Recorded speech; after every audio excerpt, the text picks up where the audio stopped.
I'm so glad that today's podcast of Solutions for Mental Wellness, we have Dana and Shannon back to continue the conversation about your recovery process. And so you all moved from active addiction and now y'all are 4 years in recovery. And so what have you built your life now? Because it's important in the recovery process to change people, places, and things. And so how have you all changed your life?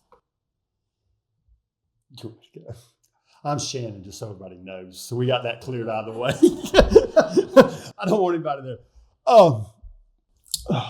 How has it changed? A lot of things have changed. So again, I'm going to, re-say this again. One time I was homeless. I was living with my brother. Had nothing but a basket of clothes to my name. That's all I had. Was going to the churches, bumming food.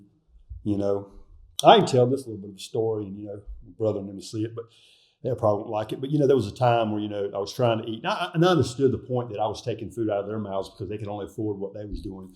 But there was a time, like I said, they looked at me and it was like, hey, they got to fussing about it.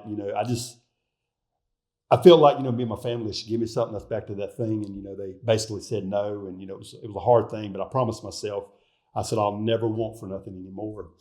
But where we are now is a great life. We've built a great metal business. We've built a great home. Now we got a brand new home that we just bought. We're getting ready to open up our 4th location. Our growth is good. My relationship with my child is unbelievable.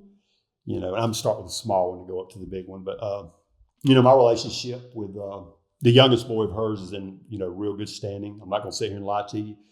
With the oldest boy, it is not in good standings. A lot of bad blood there, you know what I'm saying? I've tried to help him as much as I could, but just, but, we're in a good place. I think that, the grind that we got on and pushing ourselves forward in recovery, we understood that, doing drugs or drinking or partying or any of that was never going to get us to the point we wanted to be in. For me, what I want out of my life is I want, my family, I want my friends, I want to enjoy good things. I'll tell you something that really stuck out and it just reminds me, and I want to put it in there, is growing up, we had good Christmases, but I don't remember a good Christmas with all the family.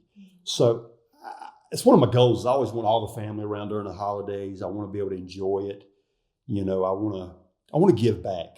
And that's one of the biggest things me and her have been working on, with our business, and what we're trying to do is, try to give back. And, we just mentioned a minute when we was off camera, that I'm actually a board member on John's wellness recovery thing. And, other projects. She actually is a sponsor. She sponsors and does things with the Alabaster House in Easley. But I got another one that's for battered women. And the reason that I'll say it on camera, the reason it's very near to me is because of times that I've put my hands on her where I shouldn't have. And I had a past of that. So it's a Christian program just for women and their children and, for people that's gotten beat on and stuff. So I try to donate to them every year and try to help them. I try to make sure that what we're doing right now, and again, I speak about the business and us in the business, what we're trying to do is to give back to the community, to give back to people around here. I'm probably going to ruffle some feathers, but I'll say it. Most people out here, you got all these Christians and stuff, they donate all this money overseas and they do all this other stuff. And, us, I want to focus on what's home, because the problem is at home. Yes. Right now, we have so many people that are homeless, so many people that are on drugs, so many children that are getting raped. There's so many people that women are getting beat on and raped too. And, we're not dealing with it in the right way. And, I think a lot of that too is also causing, the spread of drugs and addiction, because, as people, we go through so much shit. We want to disappear. We want to be invisible. A way out. Yeah, we want to go. Yeah, we want a way out. We want to go in that hole and pretend like it's not happening. But fortunately, we've got out, and what we're trying to do is help the community. Something, I'll bring it out. Me and John, we've been talking, and her, not quite right now, but we're trying to get a sober living house put together. And me and him's kind of, I want to be the one to donate it and get it going. And then he's going to kind of, he's got all the connections and put everything together. And I told him, and which I know I have, but I always look at it like this. If I can save one life, me being in recovery was well worth every minute. If I can just save one person. You mean one person other than yourself? Yes. Because that's the first person that has to be saved. Yeah. And, and here's the sad part, and it's good to put this up here. I've helped a lot of people, man, get in recovery. My dad, God, there's many, many more. I won't name their names off, but, we got a couple family members, my sister and her son and her mama. For the love of God, there's not enough money in the world. There's not enough of nothing for me to save them because they don't want it, But I think, the part of, what we're building and doing, we need to focus on recovery is trying to get in the right programs, because it's not that they don't have hope, and it's not that it can't stop. It's just, I think the problem is rehab's too expensive. Nobody wants to accept you. I got a nephew right now, man. I tell you, it has been a long, drawn thing to get him into a psychiatrist. Everybody I call, we got to have a reference or a referral. We got to have this and this and that. Someone ready to get out of active addiction doesn't have the time to wait. Well, his condition is mental. It's a bad condition, and I've been struggling and trying to get him help. And again, that's like as we're trying to help our family. That's one of our things we tried to start with is our family. But some family don't want it. So, the money we wasted on the family, we're trying to put it in a different direction because, if somebody's listening today and they want help, listen, we're here to help. We're here to try to talk somebody down or try to, get somebody into the right program. I think that's, to me, I think that, as a community, as people in recovery, I think we need to come together and try to, put some programs together where it's free for people. We can help them because it's sometimes it's easier to go and reflect with somebody that's already in recovery. It's already been on drugs and knows what you're going through. And again, it's no disrespect to any therapist or any of that, but sometimes someone who has not been through it, doesn't understand what we're really going through and what that feeling is. It's one of those, and till you put the drug in your body, you don't understand what we're experiencing. Well, I remember the first year I ever worked as a counselor was in a nonprofit recovery center, and in that center, the executive director, he had me come in and join the group that he was running, and I'm so thankful that he did that, because one of the questions that someone from the group said is, why are you here? What qualifies you to be here? And, it gave me pause for a second. And then, really my life was very little different from theirs. My grandmother committed suicide because she was an alcoholic and she couldn't get clean. And she also, she wasn't, because this was a long time ago, but most likely she struggled with bipolar disorder. And so all she was doing was trying to medicate the mental illness that she had. And so, once I shared a little bit of my story with the group, it changed. I was like, okay, you are one of us. You do know a little something about this. And so that was transforming, because you're right. And until you've walked a mile in someone's shoes, you don't know them. And you don't know what their experience is. And even if you walked a similar mile, someone else's experience walking that mile can be different. Well, and I don't want, anything to, on this to take the wrong point, where I'm, explaining about, someone being an addict to not being and not understanding, because like me, I get angry and ill because this is a good point to put. So if you're an addict and I come to you and I say, hey, I need therapy, the first thing you got to charge me. Well, I don't have no money because I'm an addict. I'm homeless. But what, the point I'm getting to is what I'm ill is we've got all these churches donating overseas, but yet they can't come to you and say, hey, so let me give you $10,000, and the next 10 people that walk in, you give them recovery and you help them. And see, that's the point where me and her and my business is what I'm trying to do is I want to help. Yes. Where can I make $10,000 to give to somebody like you, or different programs that were to help? It's and that's why you ask, can you get in recovery? Can you do big, great things? Yes, because I'm a proven point of it right now. I'm able to donate. I'm able to give back. So don't ever think that, for one point that you're farther down the hole than I was, because you could be. But listen, I mean, if I got clean, anybody can get clean. I mean, everybody in this room, we're all equal the same. Yes, we might look different. We might talk different. But every morning we get up, we put our pants on the same way. We bleed the same blood. We breathe the same air. It doesn't change. That's the only thing I get angry at addicts is saying, oh, I can't get clean. Yes, you can. I'm different. No, we're all the same in there. We just got, some are farther down the line. And some have different. Some have access to recovery, to resources, to support. resources. Yeah, Yes. to support. And that's what it sounds like is how you are helping yourselves is by helping others, to let them know, hey, you're not alone in this. And what comes to mind is you want those people who have gone and asked their family for help and they've like, no, we're not helping you, to know that there is another family member. You might not be related by blood, but you see them, you know them. They're not invisible and they're worth it. Right. We put our money in the places that we find value. And people are worth spending time and energy and our resources to make sure that they can move from addiction to recovery. Hey, if you're in the Greenville or Travelers Rest area, I have a salon that I want to tell y'all about. Capella Salon has a place in downtown Greenville, and they also opened up a new place in Travelers Rest. So Courtney at Capella North, she does my hair. So if you're in the area, whether you're vacationing or whether you're moving to this area, check them out. They'd love to have you come in. Walk-ins are welcome, or you can call and schedule. That's Capella in downtown Greenville, and then Capella North here in Travelers Rest. Stop in and tell them Solutions for Mental Wellness sent you. It's a good point put out there. There are so many people that walk in my business and never know that I was an addict or an alcoholic. All they see me is someone that owns a big, nice business. And half the time they don't even know that he owns it. They don't even know I own it. But the point I want to get across is recovery is out there for everyone. But you got to work the program.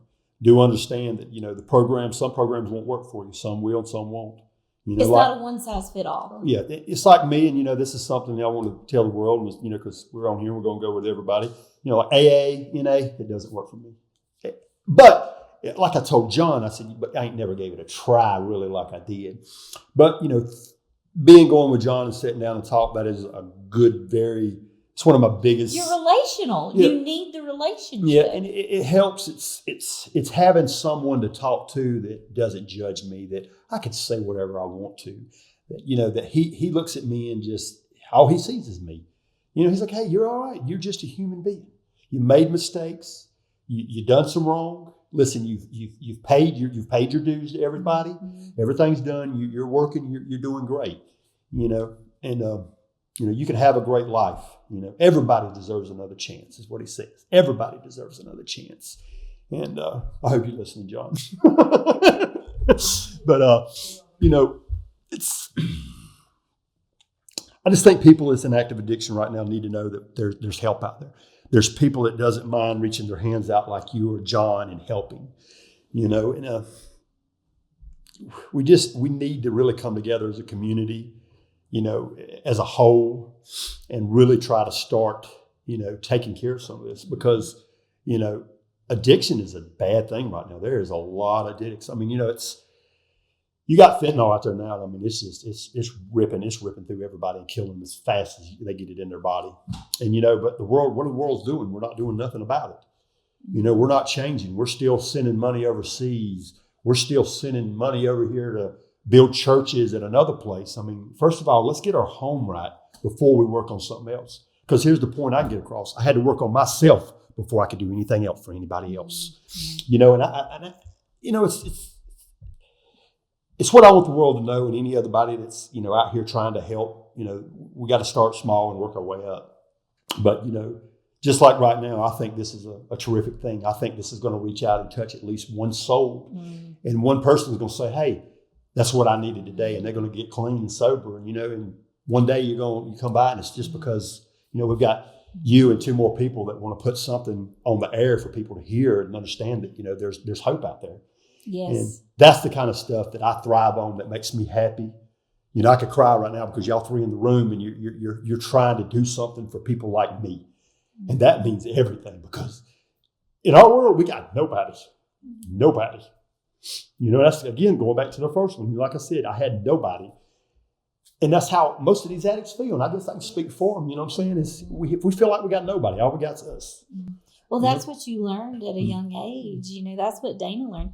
She had nobody, but she could be someone for her siblings. And that's what she did. You literally had nobody. And so you had to decide, hey, what am I going to do with my life?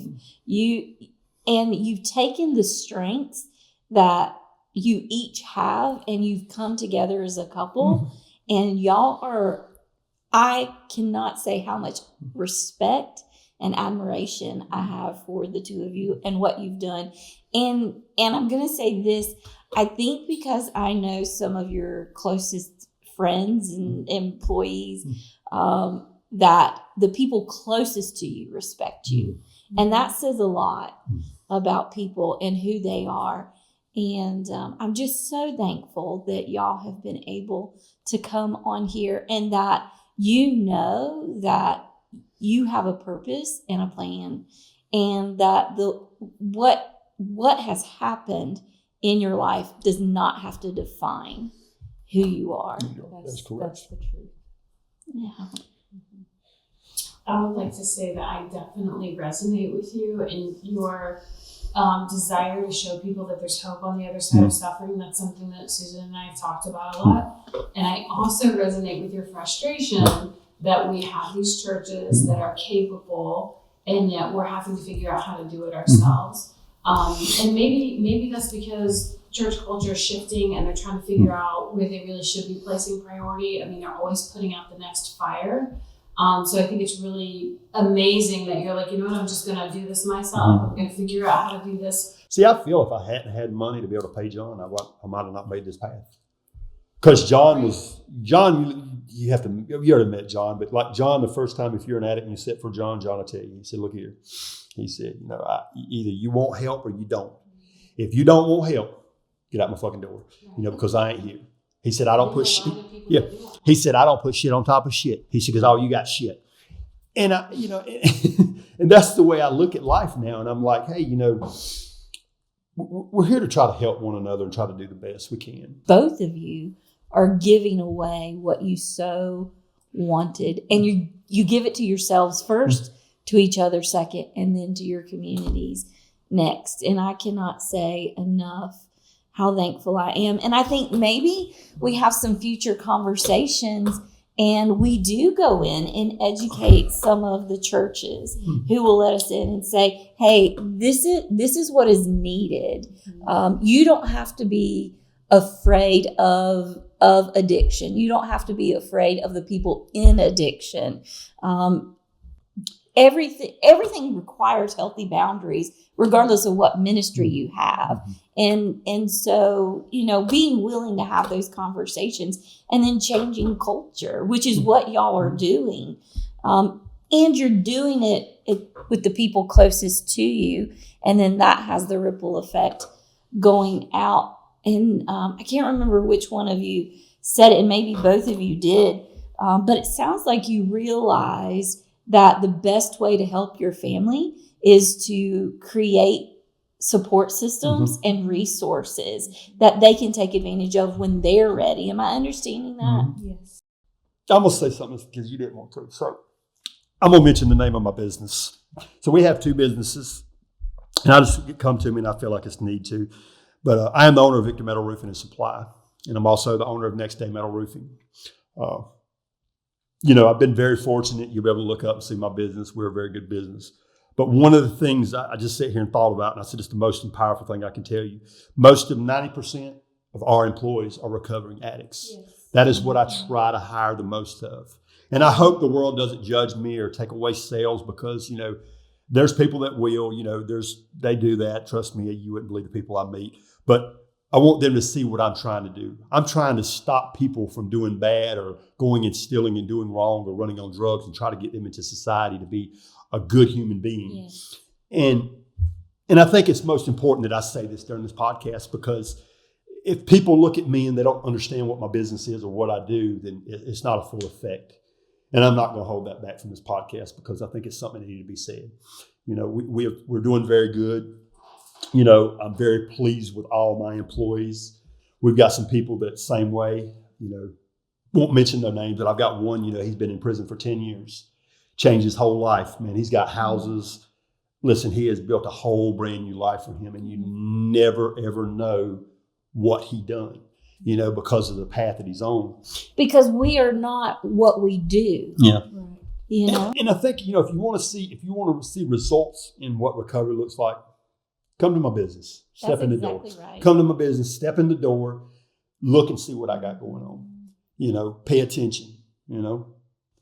And both of you are, I think y'all are a power couple. Matter of fact, I told John that the first time I saw y'all together, because you balance one another so well. And y'all are co-leaders in your business. You each have different strengths, and you allow one another to function in that way. And so together, you do very much care for your employees, because in that, where we met, I also met one of your employees. And then the last time we were together, she modeled such grace to me, because you had to drive my car off the mountain because, you know, I was in full anxiety mode.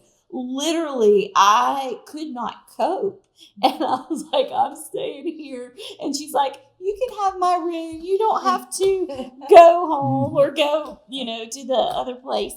And they probably won't believe that the driveway was like this. Yeah, it was incredibly steep. And I had just literally signed papers for my car on the way. Brand new car. Yeah. Brand new. And I was like, I'm not ashamed to walk off this mountain. And Shannon comes driving down. And I thought, wow. But y'all are, and I'm going to use this language on purpose, y'all are servant leaders. And we've not really ever talked about faith, but I think both of you model what I have seen in your lives. You are modeling the hand and feet of Jesus. That's what I saw in November. That's what I saw last June. That's what I've heard from your people. And I want you to know that that doesn't go unrecognized. Without saying a word, I saw something different in the two of you, and I have been changed, and I thank you for that. Well, I'm not as powerful as him, but None of us are. I try to do my little part. You know, it's not a whole bunch. It's just a little penny I'm throwing into the pot, but my penny counts. It counts up, and that's all we need out of the world, is throw more pennies in the pot, because more pennies in the pot help. And you know, and I appreciate you saying such kind words, and you know, I'm glad my employees were on their best behavior. They are fun.